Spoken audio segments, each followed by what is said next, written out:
Beh, io intanto, Miguel, vorrei chiederti, ho letto della storia del film e sembra quasi di assistere a quello che è successo a Werner Herzog con Fitzcarraldo, perché insomma è stata molto lunga e tortuosa. Yeah, well, I think it looks like this, but it was much simpler. My next one will be Fitzcarraldo. This one was a piece of cake. Okay, so in fact, um, a part of the film, as you know, was shot in studio, which was defying for me because I normally I work more in chaos, and studios should be more controlled. It's something you control totally. So I tried to make it a little bit more chaotic there. And the trip that we when we were shooting these Asian countries, it can look a little bit chaotic, but it was quite organized. So not Fitzcarraldo at all. Um we had local production companies, but I'm glad you say this to me that it looks a little bit like a big adventure because even if it was not so chaotic, it was a big adventure, and we tried to get very different material from Asia. So you have, fortune tellers, and you have many different places. Snow in Japan and in the mountains, and you have jungles, very hot jungles in Thailand, and you have like this big diversity of this region, which is very different, and it was a big adventure, but it was not like a mad adventure like the Fitzcarraldo with people dying on set. Unfortunately, it was not like this. Yeah, I tell you a story about Fitzcarraldo. In Fitzcarraldo, there was a moment where the assistant director came to Herzog and he told him, uh, "Come on, Herzog, we cannot continue like this. People are dying."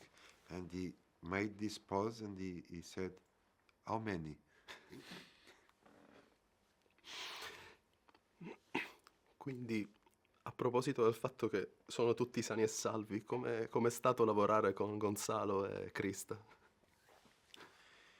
It was very nice. I mean, uh, I think half of the job of working with professional actors is choosing them well.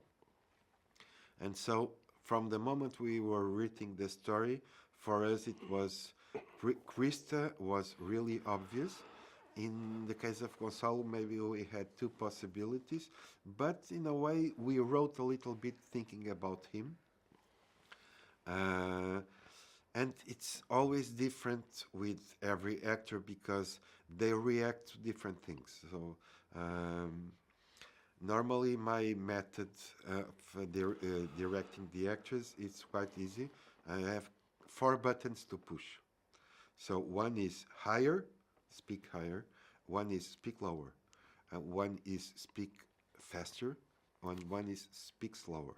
And normally, if you had do the proper job choosing the good cast that makes sense for these characters, normally these four buttons will do, and we will not talk about psychological things about the characters.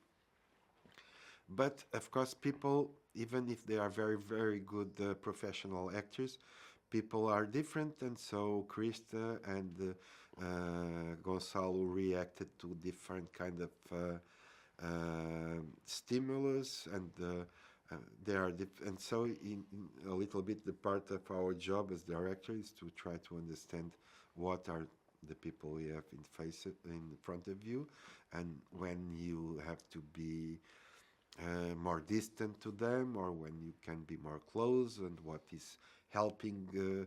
We are there to help them, and they will do the job. And so, how you can help someone, it's always different because people are different. un'ultima cosa che volevo chiederti è, secondo te cosa può imparare il pubblico dalla visione di questo film sulla vita e sull'amore? I think people can live from the cinema having very different opinions. I'm always a little bit surprised and in a way glad that people don't have the same view on the film. This means I'm not doing a propaganda film.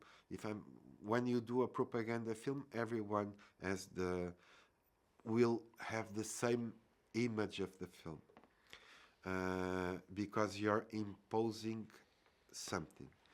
And here, sometimes I have reactions of, Molly is a wonderful woman and she's like a hero. Sometimes we have, Molly is a little bit psychopath and maybe Edward has some reasons to escape from her.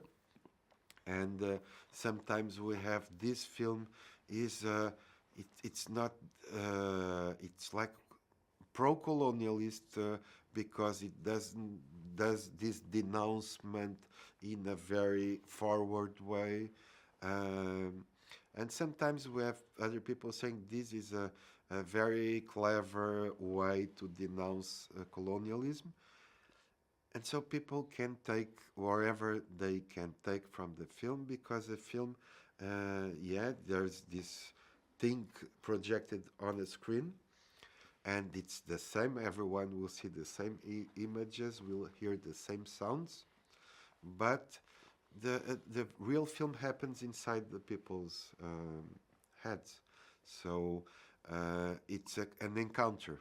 It's an encounter between someone with their own personality, their own interests, their own ideas, and a film. And as people are different, the film they will see will be a different film. And I'm glad to do this. Grazie. Grazie.